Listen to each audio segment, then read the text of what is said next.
su-aashaan ku weydiinaya waxa weeyaan sidee u aragtaa dowladda sheekh shariif waxaana ma nooga sheegi karaysaa rajooyinka ay u leedahay waddanka waa marka hore waa mahadsantahay su-aasha aad weydiisay waa dowladda sheekh shariif waa dowlad rajo u ah ummadda Soomaaliyeed oo dhan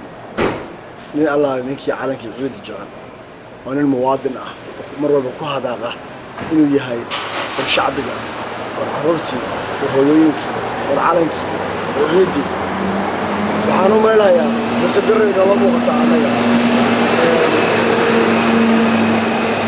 nimankii aan ku tilmaamo catirey calanka madow wata waa catir calanka buluuga ah dhinac hore marka catirey waa ka rajo fiican tahay dowladda u wado madaxweyne shariif calankeena buluuga ahay iyo madaxweyne qiimo leh qaaya leh ayuu ila muuqdaa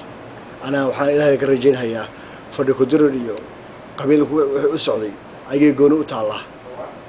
muwaadin Soomaaliyeed oo xalaal ah oo calankii iyo shacbiga ka hadlaya oo ila muuqdaa waana guulaysanaa insha Allah ta'ala